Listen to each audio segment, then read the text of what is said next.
Going live on everywhere else. Hopefully Instagram. Oh, there we go. Perfect. Okay. Hi, everyone. We are the Columbus Cartoon Coalition. I am Sydney, and this way. Yes. Yeah, that's me. I am Kelci. Sydney is our fearless leader of the Columbus Cartoon Coalition, and I am the live stream coordinator and professional cat wrangler, as well as a comic artist. And we are here today to talk about how to promote your comics online. We will be talking about promoting your comics in person, but that's a later stream. Today is just all about online. So, Kelsey, what is your background with promoting comics online? Oh boy, I've been doing it for the better part of a decade at this point, because I started making webcomics back in 2013 and had to get real aggressive with social media promotions because at the time I didn't have access to comic conventions. I didn't know where any were in my area or anything like that. So I got real savvy with the social media that I could get my grubby little paws on and just kept at it. Now, I have changed platforms throughout the last 10 years because I started out on Facebook. I am no longer on Facebook, etc. But we can get to that when we get to the particulars. Yeah. Currently, I am most active on YouTube. I'm toying with whether to go back to Instagram or not. I do have an Instagram account, but it's asleep. I just kind of have it like not posting anything at this point. And the same thing with TikTok. I just took a hiatus from both of those platforms and started to focus more on YouTube because that was where I felt my energy was being spent the best way. Perfect. Well, I don't have as much of a history. My background is in marketing. So when it comes to comic specific stuff, Kelsey will definitely be the person to help with that. But I come with that marketing background of, okay, so here are the platforms and here's what I've seen from them and some tips and tricks that way. So right. Yeah. Yeah, I think I'll go ahead and share my screen because I made slides because yeah, you have some slides prepared. I do. I'm a visual person. I have to be seeing something, showing something. So let's see. Can you see this? Yes, I can. It says Meta Business Suite. Perfect. So the Meta Business Suite is something that I really like to talk about because it is basically a free version of Hootsuite, any of those platforms that you post to multiple locations at one time. It is my favorite. So here's what it looks like. The link is right there. So for example, you can see my my two accounts that I have, and since it is Meta specific, it's only Instagram and Facebook. Threads, I'm still waiting for the day it has Threads. But those three are the only Meta platforms. If you were posting on YouTube or TikTok or anything else, then Hootsuite would be for that. But I primarily, as on my comic side, primarily just use Facebook and Instagram. I'm not as aggressive with promoting my comics, so I find it just comfortable to just post on these two. Yeah. And so the benefits of it is that you can post to multiple places. So I do my Facebook and Instagram. And if you're on any Facebook groups, such as I'm in the space group, just any group like Columbus Artists, any of that, you can select any and all of them. You only have to type in your caption once, so you can see like the caption here.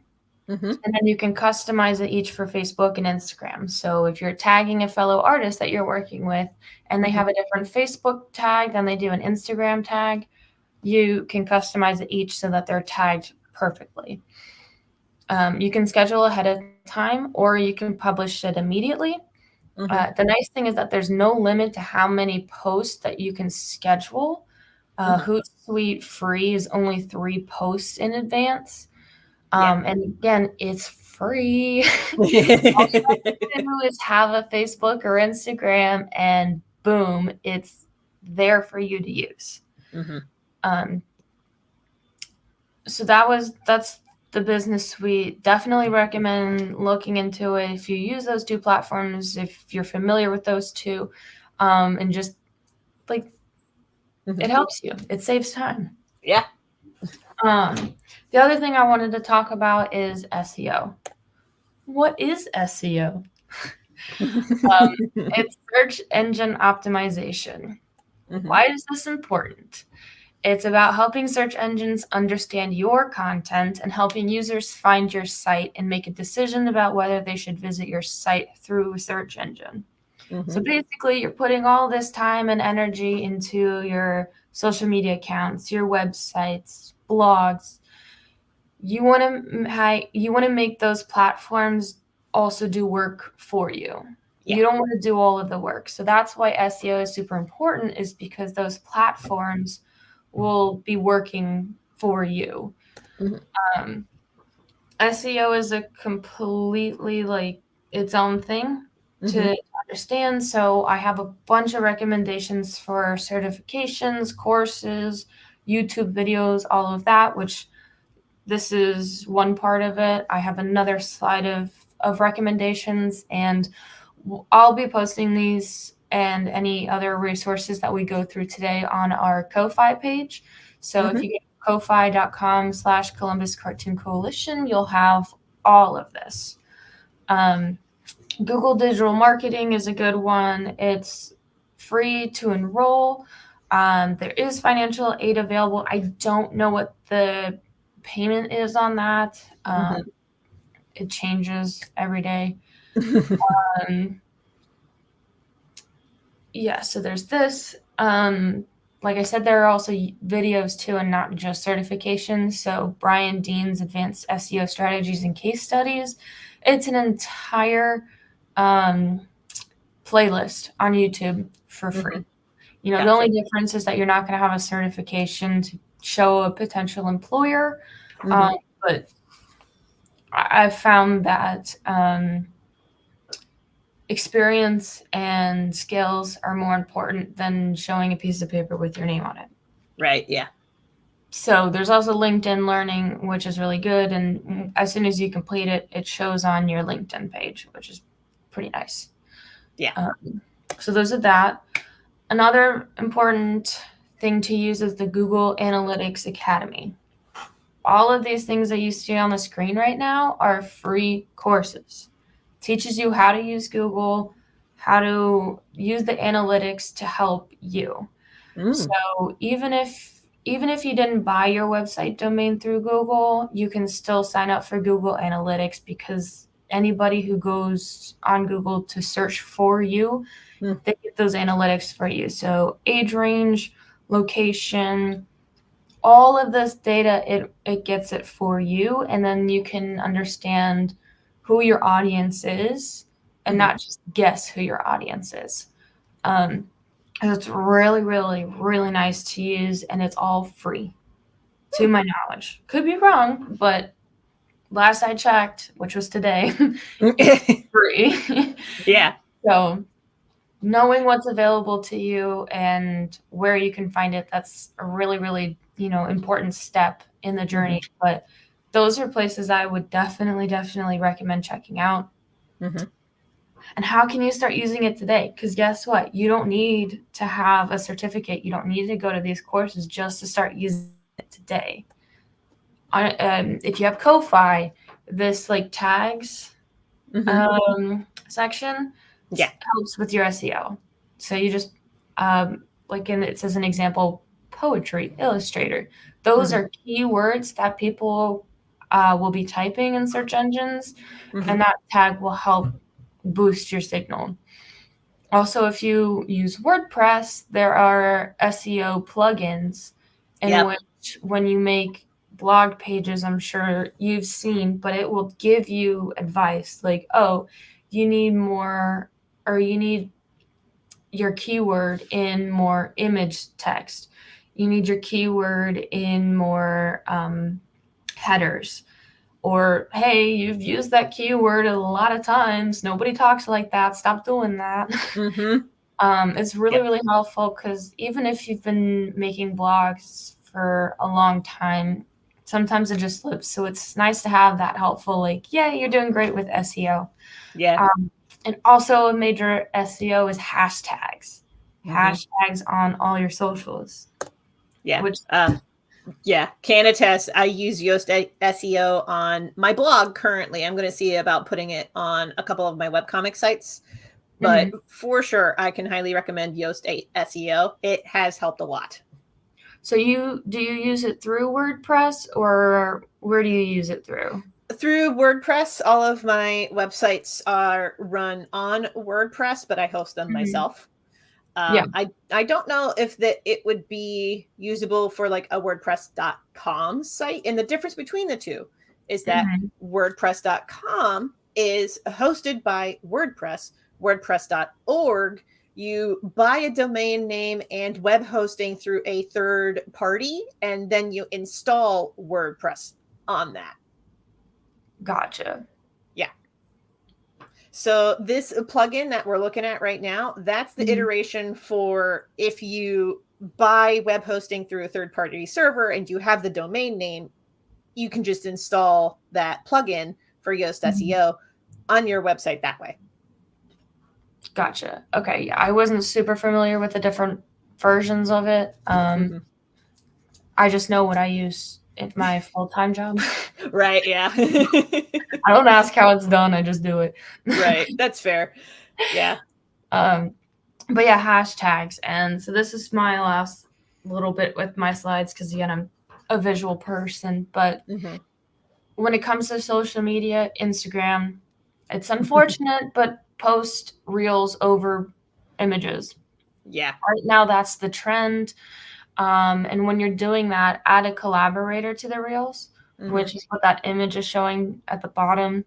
It's the same way as you tag somebody. You just hit the add collaborator instead. And what that does is it posts to your followers and the other person's followers. But they have to accept it first. So like if I invited Kelci to be a collaborator on my reel, but they didn't accept it, it's not going to show up to their followers, only mine. Gotcha. Okay. And that's super, super helpful, but it's only done on the app. You can't do it through the desktop, and you cannot do it through the Meta Business Suite. So that's the only kind of downside there. Yeah. Use the hashtags. There's a 30 maximum hashtags. I may or may not have found that out the hard way. Good to know. And on Reels, make sure you use trending audio. And when you're watching Reels and you see the audio listed at the bottom, if it has an arrow pointing up, that means that it's currently a trending audio. Gotcha. So something that was trending like a month ago, if you go back and find that audio, it'll tell you if it's trending now or not. Gotcha. Additional thing about the hashtags, because I found out about this from another Instagram user. Change up the hashtags that you use, because there are some hashtags that are, as he put it, dusty, which means that the only people who are looking at certain hashtags are spam bots or data scrapers. So which means that you're not going to be getting a lot of like authentic users looking at certain hashtags. So in my experience, things like artists on Instagram, like hashtag artists on Instagram, that one's a bit dusty. Maybe don't use that one. And I mean, you'll find out through trial and error, which ones are dusty and which ones are current. Another thing to do if you're looking for like what hashtags to use, look at other people's posts and see what hashtags they are using, and maybe see about just borrowing those, because the nice thing about hashtags is that they're not limited to just the one person posting. Hashtags exist for a reason. They are there to help you find other people. And I was going to add to that, don't use just generic hashtags either, because if you do hashtag art, guess what? So is 10 million other posts. Yeah. You know, no one's going to find you in that. So, like, for instance, with C3, I use hashtag Columbus art or Columbus comics. So it's still general, but it's a little bit more niche. So it's not just anybody art, you know. Right. So, but yeah. Facebook, creating calendar events and sharing with your followers is really helpful. Also, if your followers say that they're interested or not, it automatically tells their followers like, hey, Kelci is interested in this event. What about you? Yeah. So that's a really good resource to use. Threads only uses one hashtag, not multiple. So if you put multiple hashtags in a post, it will only use the first hashtag put as like a link. So if you were posting a thread and you said hashtag art, hashtag Columbus art, it's going to focus on the art, which again will have millions of posts versus the Columbus art that will have just thousands of posts. And like I said earlier, it's not yet on the Meta Business Suite. Big sad. LinkedIn doesn't seem like it would be a good place to go, but especially if you're freelance, if you're looking to get into the comic book industry, pretty much anything, if you want to get a job or a project, please make a LinkedIn. It's basically a digital resume, and you need to treat it as such by sharing work in progresses, time lapses, just showing your work, showing what you're capable of, because at the end of the day, that's really what employers want, is that you have the ability to do something. Like, you can have a very fluffy, beautiful looking resume, but if you can't do the work, you know, what's the point? So LinkedIn is really, really helpful, and I've seen a lot of artists on there sharing resources as well. So I think that it's a hidden, because you just don't think about it. You think it's just for business, and it is, but you don't think about it, or you didn't used to, with the creative sense. And then, my personal opinion. I saw that with Twitter/X. Just a personal. Yeah. Thought. Just delete it.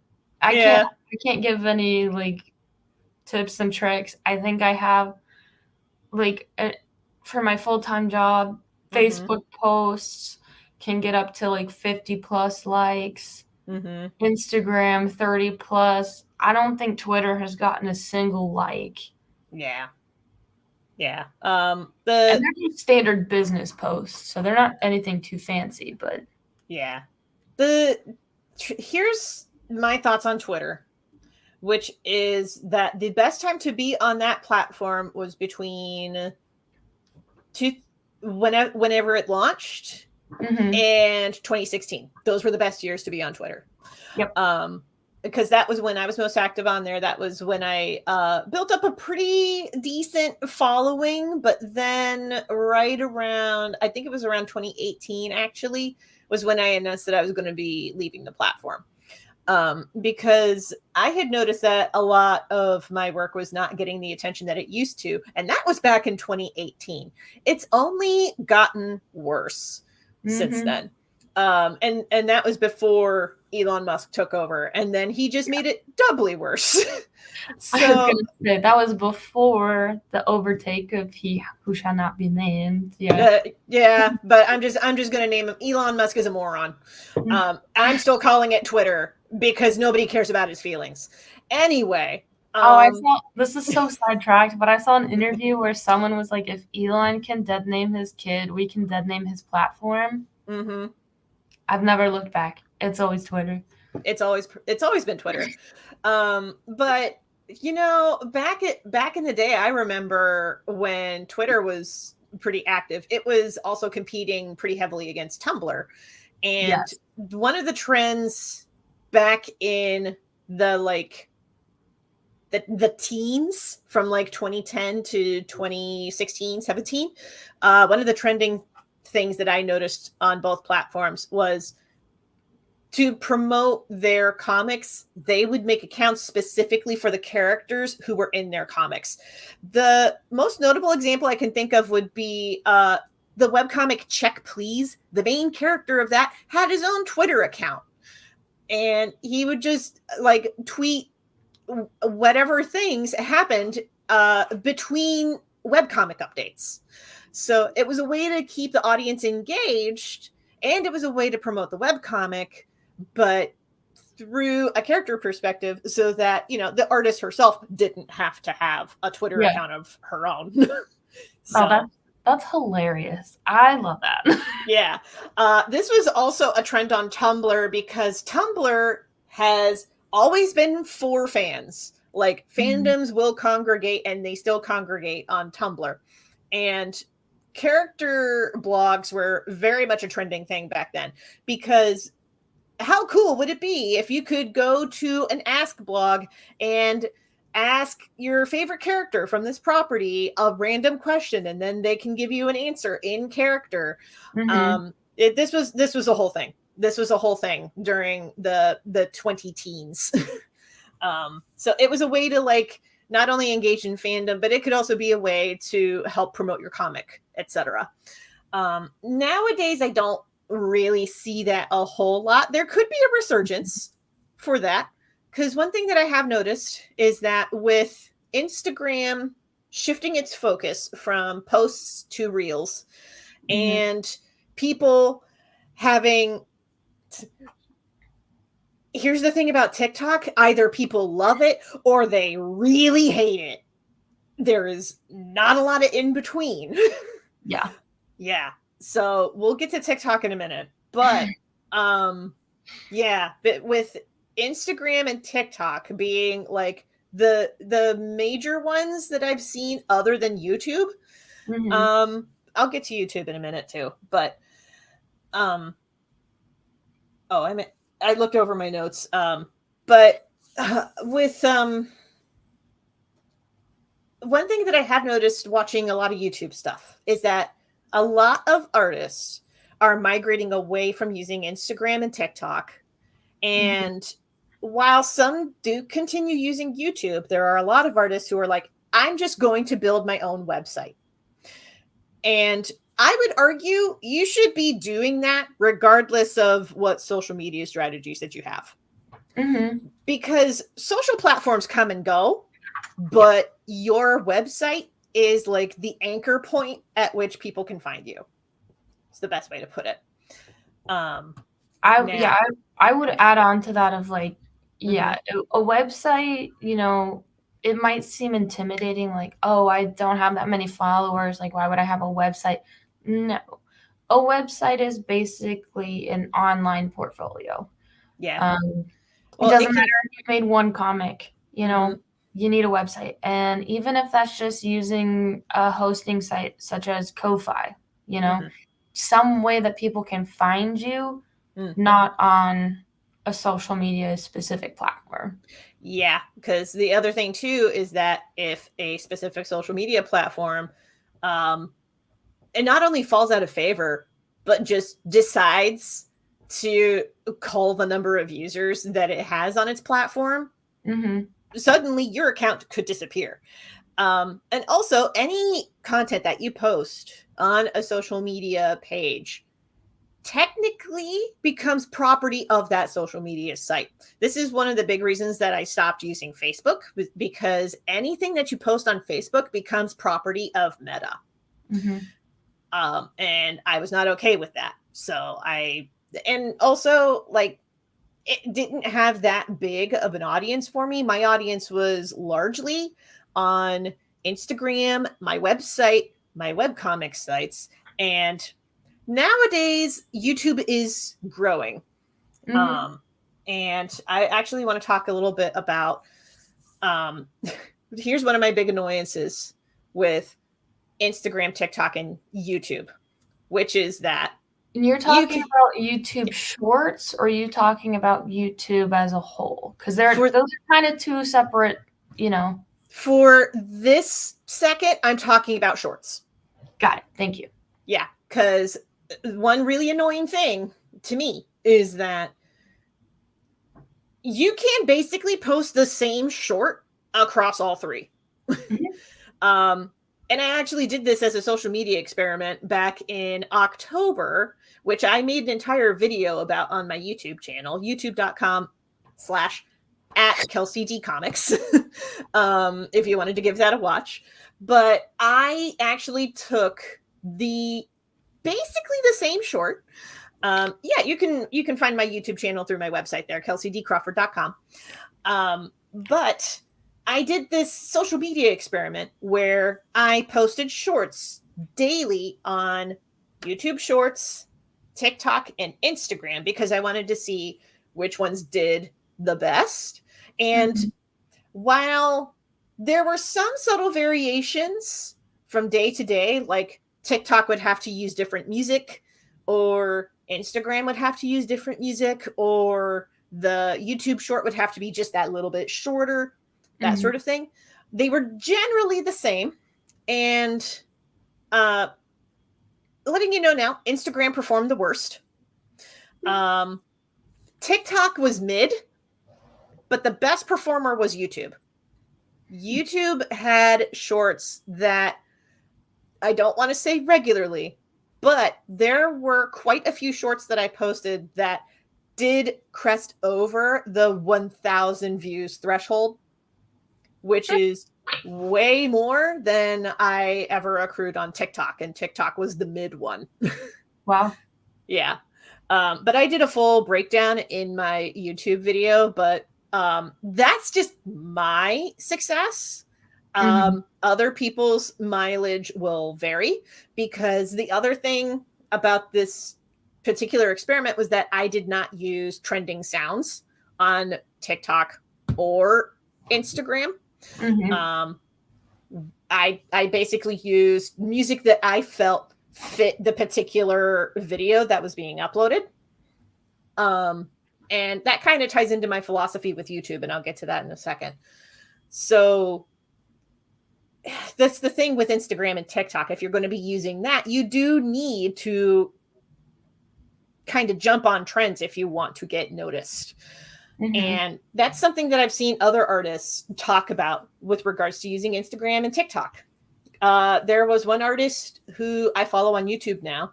She's like, I'm going to leave Instagram because the thing is that I did get an explosion of followers on Instagram because there was a trend of, oh, we need to boost Black artists. And then she suddenly got 20,000 followers overnight. But a lot of those followers were like token followers and not actively engaging with the things that she was posting. So, which you're going to have that. You're going to just have people who, if you're going to jump on trends, expect a lot of churn. Like, you may get a lot of followers, but then once you stop using that trending stuff, those followers will more than likely leave. Can I show an example of a trend that I did? Okay, so I actually did that one time. I'm sure everyone's seen this trend.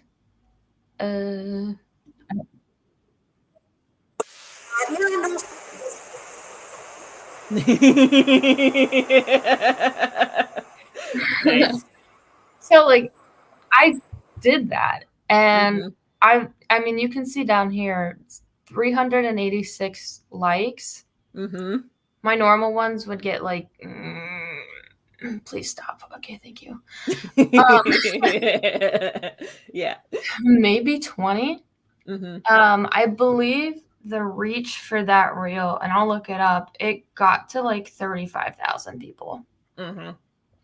Yeah. Yeah. Oh, no, sorry. I can't read. I'm dyslexic. Not really. I'm just an idiot. 24.5 thousand views. Still, though, that's a lot. 24.5, yes. My other ones, I think the next highest that I got was 2,700. Yeah.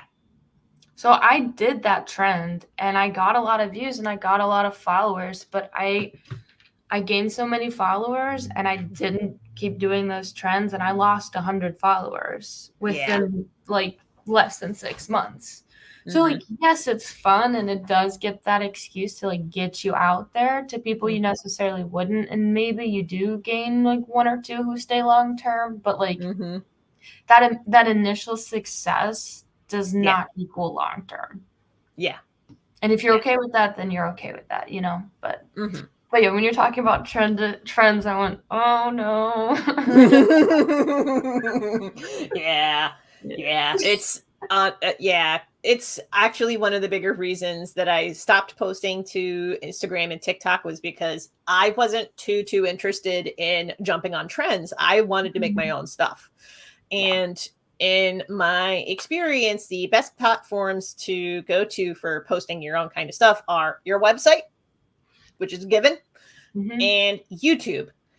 It's not called YouTube for no reason because you is in the title. It is a tube specifically for you. You can, and I'm talking about like YouTube channels, like long form stuff now. When it comes to long form videos, you can make the kind of stuff that you want to make. And in my case, I like making stuff that like I, as an audience member, would want to watch. So that's the kind of stuff that I make for YouTube. And that seems to be resonating with people. Now, if you want to post on YouTube, there's a couple of things that I wanted to mention. One, you don't have to show your face if you want to post to YouTube regularly. In fact, one of the webcomic artists that I keep tabs on, the Starfish Face, she has an entire like, what are they called? VTuber rig. She has a VTuber rig that's like a 3D model that like moves as she does so that she doesn't have to show her face on camera. Previously, she was what we would call a PNG tuber, which is the little like 2D animated character sprites that would be in the corner of the screen. And that is also absolutely allowed. And there's a bunch of artists on YouTube who do the PNG tuber thing, and they have little drawn like selfies of themselves in various poses and various facial expressions. Like, and posed in different ways as art is being streamed on the camera. And then there are some who only record their art making process, particularly the traditional artists. They'll record their process and then they'll just like record a voiceover to go over the video to talk about the process, talk about the ideas that led to the piece that they're working on and that sort of thing. So, you know, YouTube is what you want to make it to be. But that said, this actually leads me to one of the big questions. I have it in bold on my notes, which is, which platforms should I use? Because there's an awful lot of social media platforms, and there's been an awful lot of talk about, oh, this is how you use this one. This is how you use this one. I also just, for a quick second, want to throw out there, because you mentioned Hootsuite earlier. I found a free platform called Postyburb that does a lot of the same sorts of things, but it covers a whole lot more platforms, including DeviantArt, Tumblr, and a few other places. Okay, and that's spelled Postybirb. Correct. Anyone wants to look it up. Yeah. They have an entire list of the websites that they allow you to like auto schedule posts for, like listed on the front page. You just kind of have to scroll down a bit. So, you know, something to keep in mind if you wanted to be a mad lad and post on multiple pages. But to answer the question, which platforms should I use? I would say the ones that you want to use. Yep. Yeah, because here's the thing. Social platforms come and go in terms of popularity. You will also find different types of audiences on each different social media platform. The average TikTok user is not the same as the average Facebook user, for example. Just obviously. Unless it's my dad. Unless it's your dad. He loves to send me TikToks, and I don't have TikTok on my phone. Yeah, smart. Now I have to. Yeah. But yeah, use the social platforms that you want to use. I would also caution to be wary of anybody that you come across online that says you can make riches, however big that money number is. If somebody is telling you, oh, you can make so much money using insert platform name here, that person is more than likely trying to sell you a course. And that course is specifically about how to use said platform they're trying to sell you on. And if you watch the video, then you're only helping them. Mm-hmm. There's honestly so much when it comes to social media, from like individuals trying to scam you to, like you said, people trying to sell you courses, that we could do a whole live stream about those. Yeah, about like, here's what to watch for social media scams. Yeah. I think honestly, we're at a point in the online sphere where social media platforms have reached, I can't use this word because there's a swear word in the middle of it, but Cory Doctorow coined a phrase. So just look up Cory Doctorow because he's talked about this phenomenon a lot. Where you can say the quote as long as people know that there will be some cussing. Okay. I didn't know if this was for the Global Comics Initiative or if this was just our own stream. It's our own stream, but everyone has a content warning, so yeah, content warning, swearing. The process is called the enshittification of the internet. I love that. Yeah. But the enshittification process begins. It's basically the Facebook model of how to attract users and how to monetize your platform based on those users, which is, all right, offer this thing for free, and that will attract customers. Now we're going to offer business tools for free, and then that will attract the businesses so they can sell to the customers. And now we are going to implement these practices that's going to make the user experience worse for both parties in order for us to sell ads. So the thing that I've noticed about TikTok is that it has gone through the enshittification process a whole lot faster than most of the other platforms. Because like Facebook did it over like 10 years. TikTok did it over 2. Yeah, I would argue that that's just because of the age of social media in general. Yeah. Facebook started, I would say, the popularity of social media, whereas like TikTok, I mean, that just showed up I don't know, like 4 years ago, maybe. Wow, yeah, I was gonna say before the pandemic, because it started off as Musical.ly. But yeah, so I would credit it to just when it came to its success, or I guess downfall in that case of the ads. Yeah, but it definitely went through it a whole lot faster. But also Facebook came in at a point in time before social media was a concept. Yeah. And, you know, promotions for stuff online was very different before Facebook became a thing.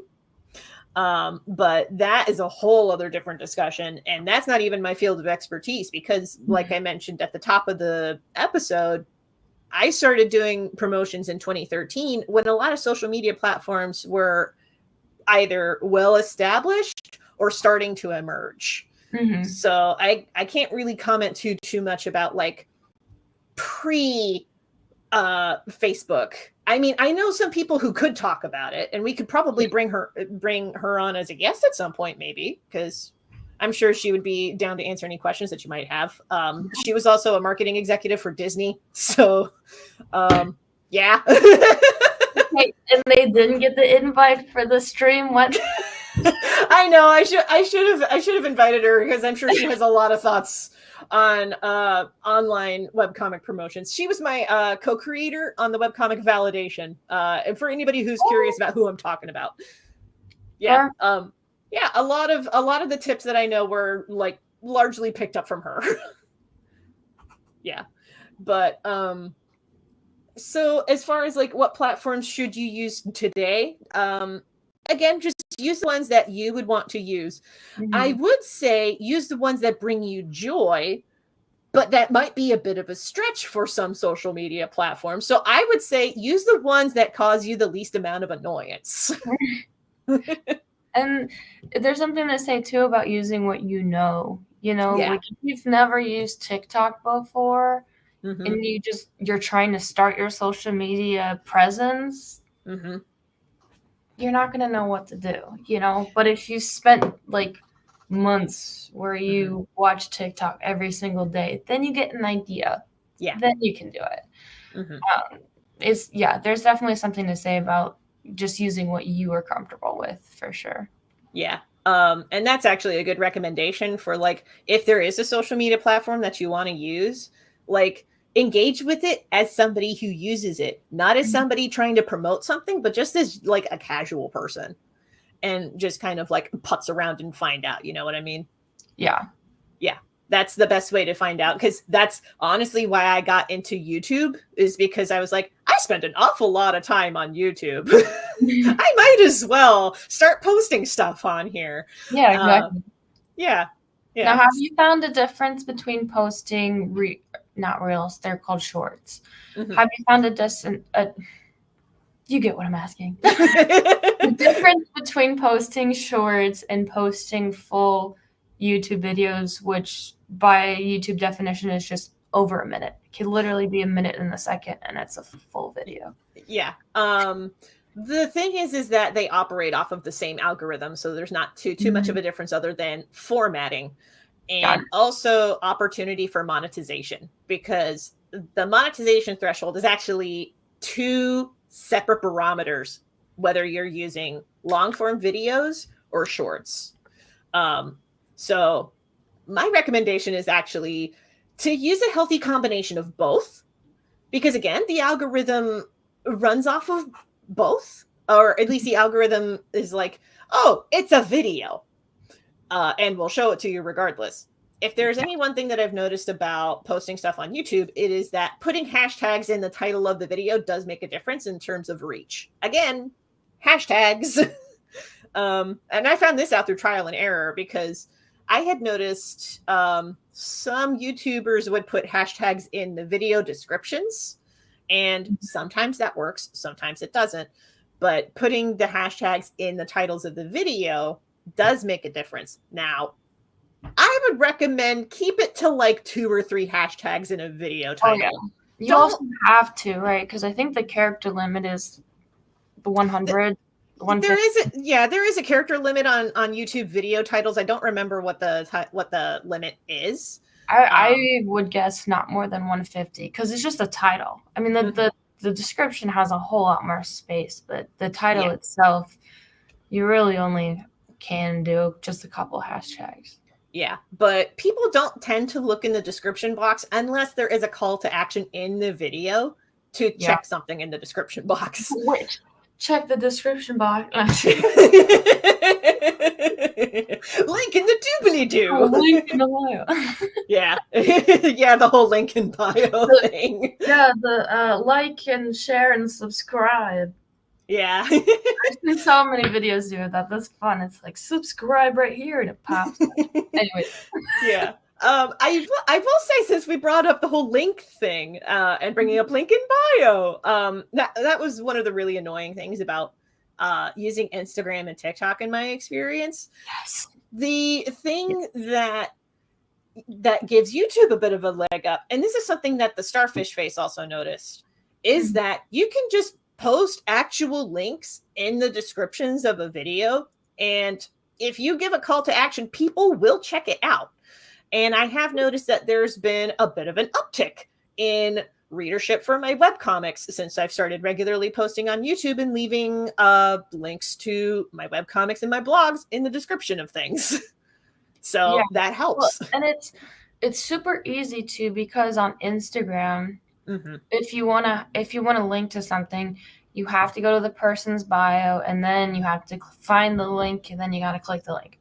Yeah. On YouTube, you just scroll down a tiny bit, boop, Mm-hmm. click the link, and it's done. Yeah, It's all exactly. about making things easy for Mm-hmm. people. That doesn't Yeah. surprise me at all that YouTube had more clicks, for sure. Yeah. Which, there could be an argument about whether YouTube is a social media platform or not. I think it's more like a content host with social media functions stapled onto it on the side. Yeah, I Is the wouldn't have best way to put considered it. it a social media before the shorts. Yeah.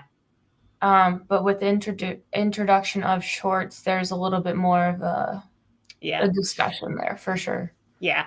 It did have some social-esque functions before shorts really took off. Like there was the community tab Mhm. on a user's given page.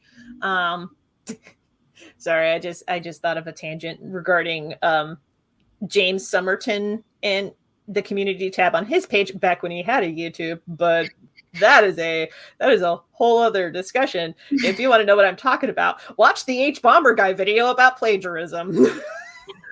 I was gonna say, didn't you need a topic for your stream tomorrow on your personal?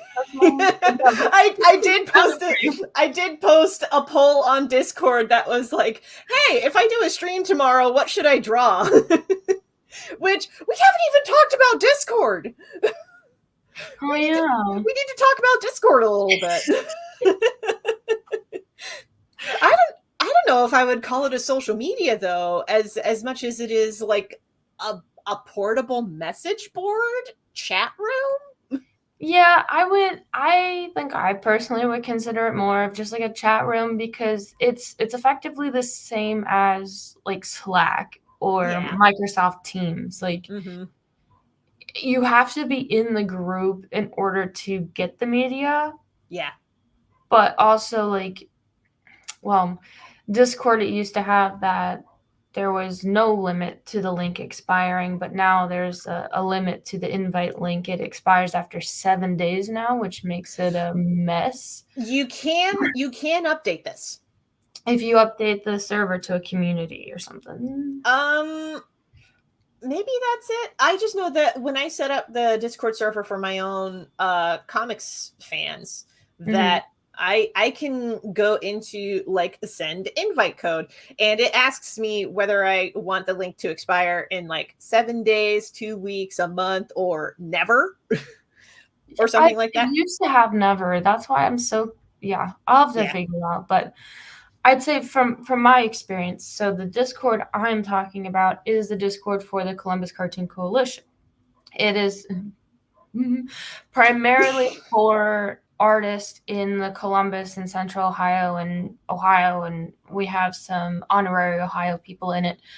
But it's a community for artists. So I Yes. have a completely different target audience than say Kelci does, because Mm-hmm. Kelci, you have a Discord server that's for your own comics. So, Yes. and you're in both servers. So Mm-hmm. what are the benefits, the pros and cons that you see in both? Because I'm sure your audience is some artists, but also some just general viewers. Yes. I would say if you want to have a Discord server that's just for your readership, for your webcomics, definitely incorporate um, some channels that would allow the users to engage in a way that's like, oh, I want to share this thing I'm really excited about. Oh, I want to share this cute thing. So I have separate channels for like our pets are adorbs, where they can share pet photos. There's one channel that's only emojis. So you can just comment with emojis to your heart's content. There's a channel just for memes. And I have separate channels for like, hey, I posted a update for the Legend of Jamie Roberts. Here's the page for that. And if people want to have discussions about that page, they can absolutely do that on that channel.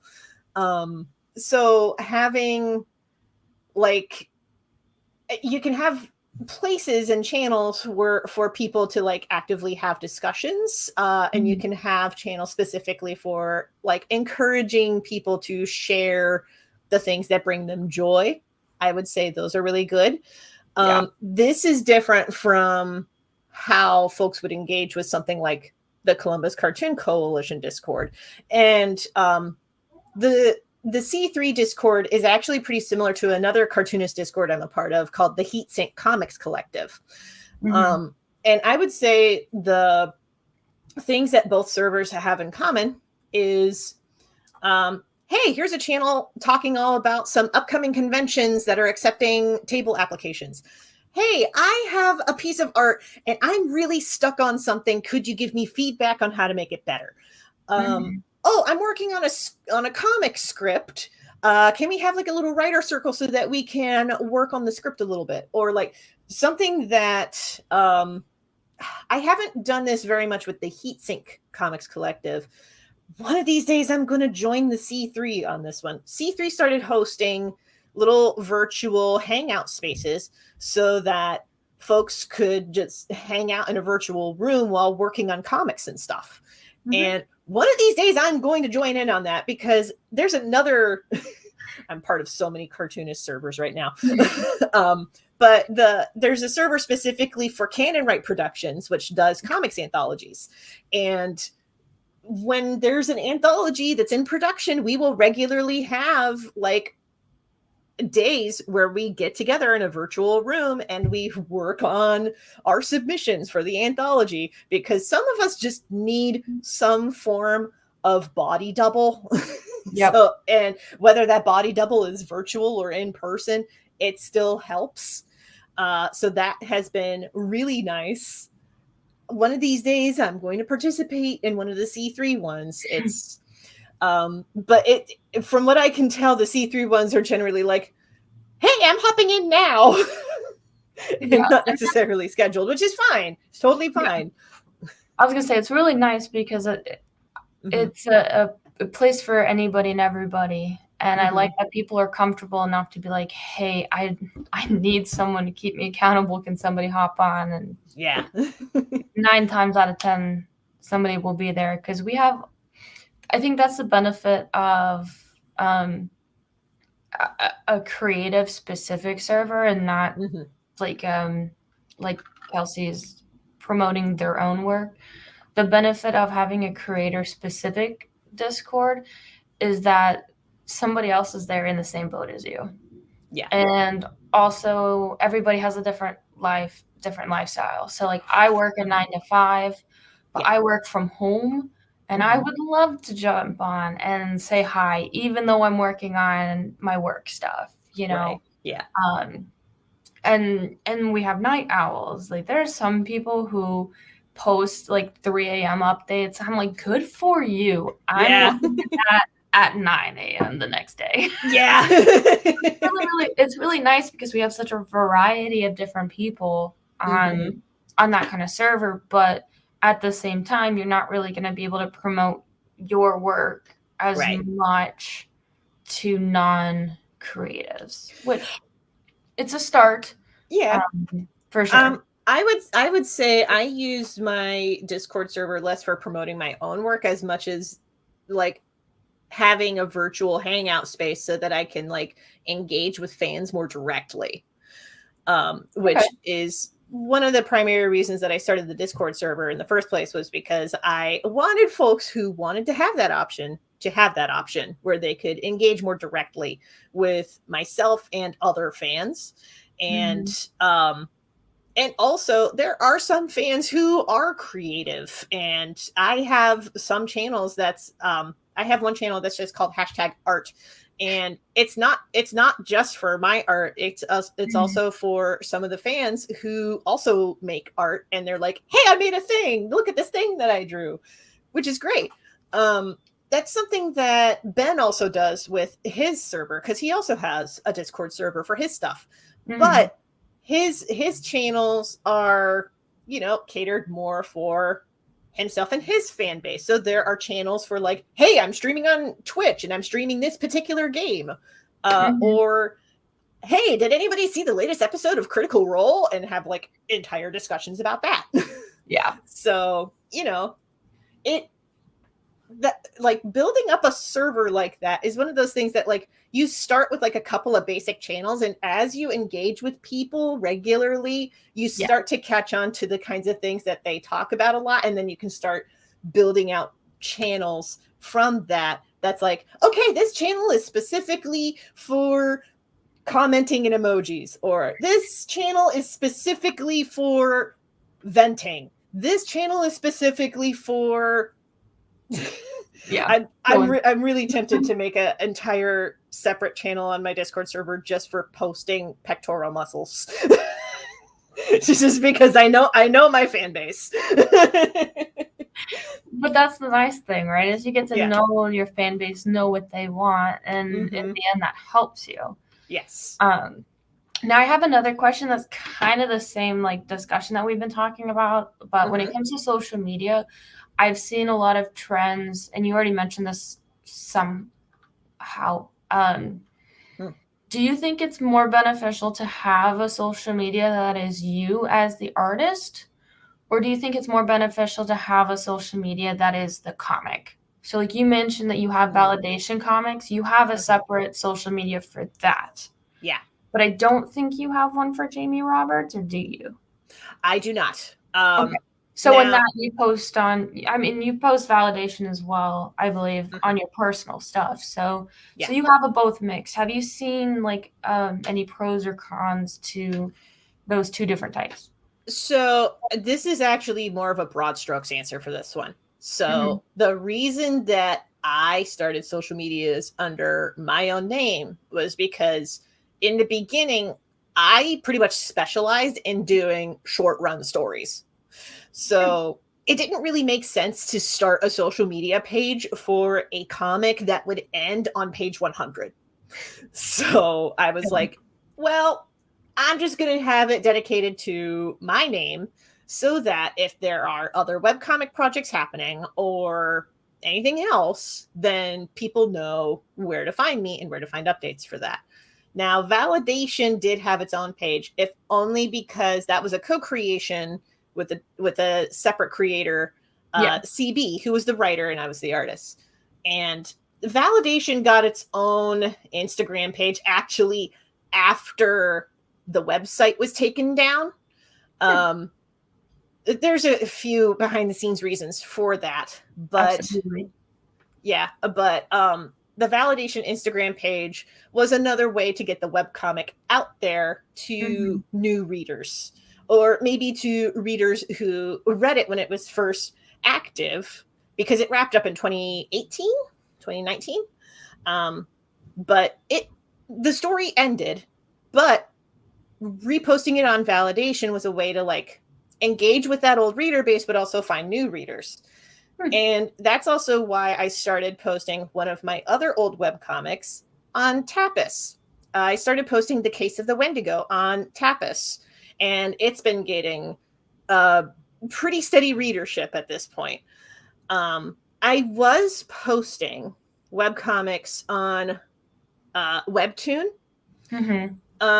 because one way that you can get your webcomics in front of more readers is to simultaneously post your comic pages on other platforms. Now, I believe we discussed this in a previous live stream, which you can watch on the C3 channel. It was actually the last one that I was a part of, where AJ and I talked about formatting comics.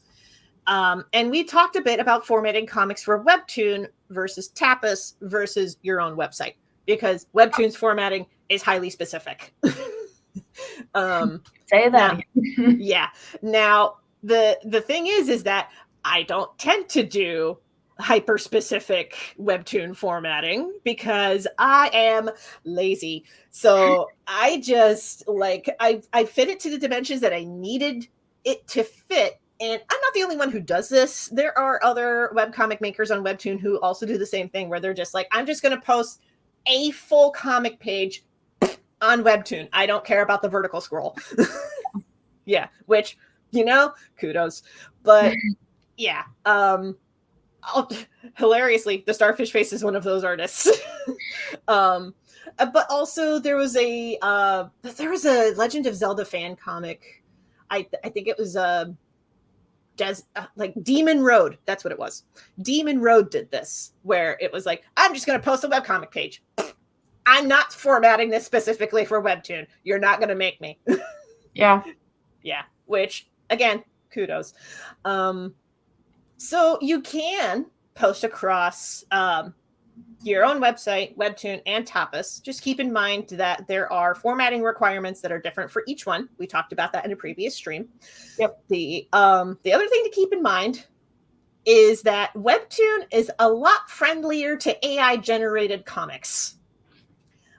Tapas has an explicit statement saying we do not allow AI-generated comics. So make of that what you will, and go from there.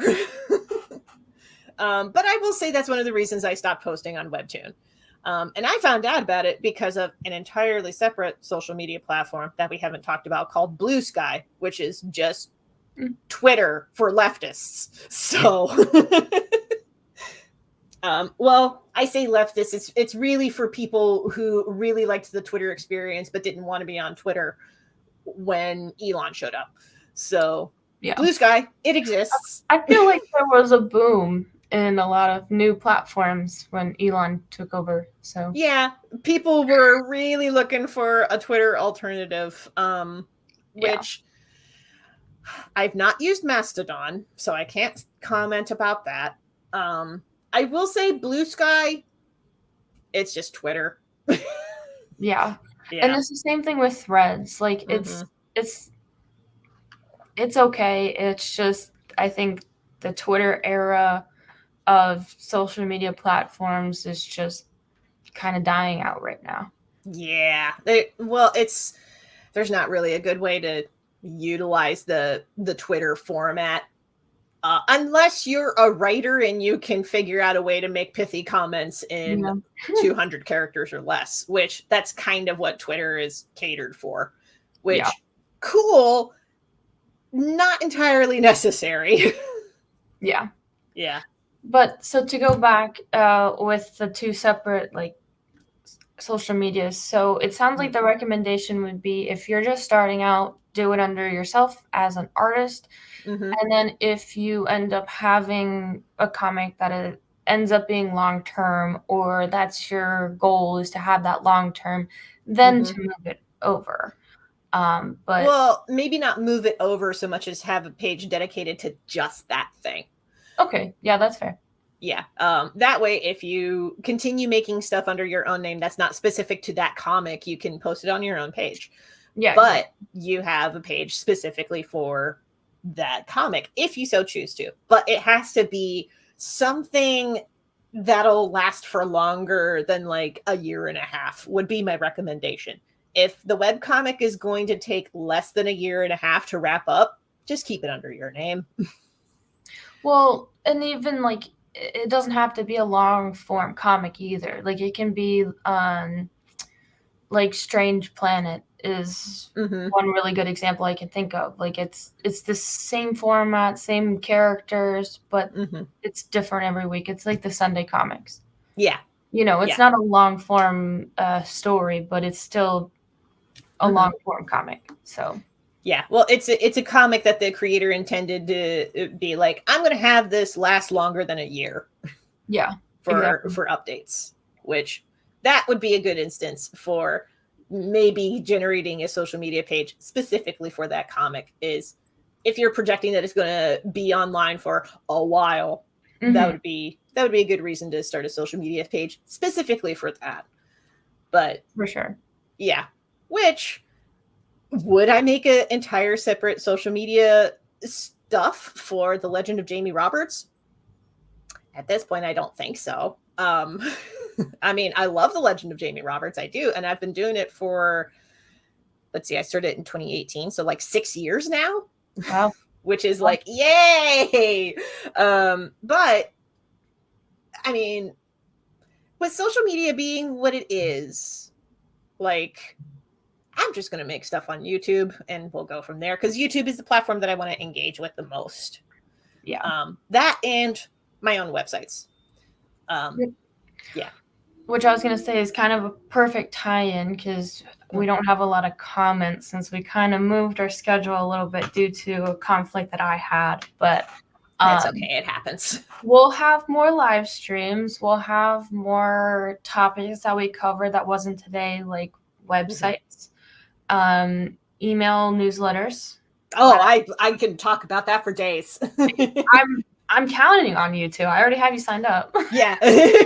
Because I mean, as far as like social platforms that you can use to engage with your audience, newsletters, obviously newsletters, but that we're going to have an entire live stream dedicated to just that. Yes. So between your own website, newsletters, and next live stream will be specifically how to promote your comics in person. We'll have a lot of more topics about promoting yourself, but I think this was a really good overview maybe of online comics and a good place for a lot of people to start. Are there any other comments or questions that you had? Looking over my notes right now, seeing if I missed anything. Because I came prepared. I got notes. Yeah, just to reiterate, as far as like if you're just starting out and you don't know what social media platforms to use, oh, excuse me, my throat's doing weird things. Just think about the platforms that you like to use as a user. And when you think about that, be like, well, do I want to start posting on this because I already enjoy being on here just as somebody using it? That's usually a good sign to start posting on that platform. Otherwise, if the thought of posting on that particular platform makes you go, nah, maybe don't do it. Yeah, that's my final thoughts on the matter. As far as everything else, we have all kinds of future videos in the pipeline talking about that stuff. For sure. So definitely make sure that you follow Columbus Cartoon Coalition on Facebook and Instagram. You can find all of our previous recordings going over the various things of comics, like Kelci just did the formatting comics, which we talked about. You can find all of that on our YouTube. Additionally, we just launched our comic book club. Heck yeah. Carl Lucas is our moderator for the comic club. We have a Fable club where we read graphic novels, one graphic novel a month, and we have discussions about it. So this is the perfect way if you're not a creator or you just want to learn more about graphic novels and find new artists. It's the perfect way to get in. Yes. And if you have any questions or anything that we left unanswered, you're more than welcome to reach out to us at the Columbus Cartoon Coalition at gmail.com. You can also reach out to us for the Discord link, since I said I'm having that issue where it expires in 7 days. So if you are a creative in the Central Ohio area, any of that, please reach out and we'll get you that Discord link. Heck yeah. Additionally, where can we find you online, Kelci? Easiest place to find me and all the stuff that I do is going to be at kelcidcrawford.com. That's KELCID Crawford.com. The link is on the screen. Heck yeah. And I say mine right now is just Facebook and Instagram, but really you can find me under C3 because that's me. Yeah. You are the fearless leader for a reason. And the social media person, so. Yeah. Well, it was great talking with you, Kelci, and I'm glad that everyone joined if you could. If not, you had a fun time rewatching it at 3 a.m. Yes. Thank you so much for having me. This was a great discussion. All right. With that, we will end it for today.